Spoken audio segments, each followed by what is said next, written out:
By Kathryn Jacobsen from George Mason University. She's Associate Professor of Epidemiology in the Department of Global and Community Health. It's so fascinating using these genetically modified mosquitoes to kind of attack this problem. It's been effective elsewhere. How effective is it? It does appear to be very effective, but at the same time, in public health, we always worry that a new intervention will have some unintended side effect. We can look back to the use of DDT to control malaria, among other things that were mosquito-borne, and that was a chemical that was very effective, but it had some pretty damaging environmental effects as well. So we just have to be very cautious when we're working with new technologies that will be released out into the environment. So not surprised at all that some of the people there are saying, hey, wait a minute, I guess, down there.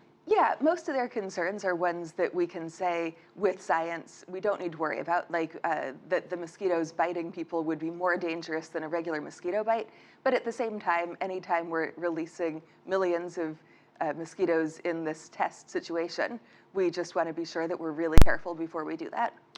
What do we not know about Zika? Because it seems it's kind of mysterious in some respects, isn't it? Well, we know a lot more than we did, say, 6 months ago. We're starting to understand how it causes illness and how it causes microcephaly and other problems, but we still have a long way to go in understanding the percentage of people who contract Zika who will have various adverse effects.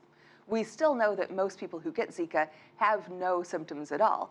And in some ways, that's actually a problem for public health because it means that we could have Zika cases occurring when a traveler returns, infects local mosquitoes, infects new people, and we wouldn't even know that those cases were happening right away.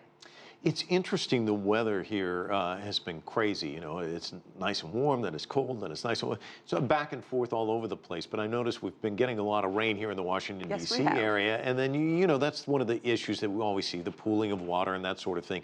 Any thoughts you want to give to people as summertime approaching here, at least in the United States, other places also dealing with this? Just some tips for people on how you can go about making things perhaps a little bit better for yourself. Yeah, well, around homes, if there are pots of standing water, so even things like a flower pot that could collect a little tiny bit of water in it, that is a possible mosquito breeding ground. Part of what we have to do, though, is rely on our public health system to be working.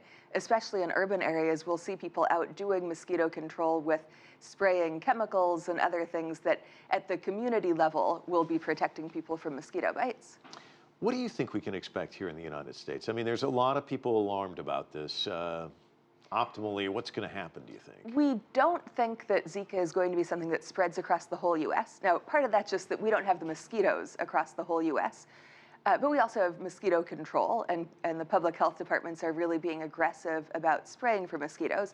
What we do worry about is along the Gulf Coast in particular, that there will be communities where someone travels to a place that has Zika, returns, the local mosquitoes get infected, and we do expect that we will be starting to see these local outbreaks of Zika in the U.S.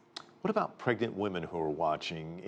I mean, obviously that's an area of great concern to them. Any suggestions or thoughts for them?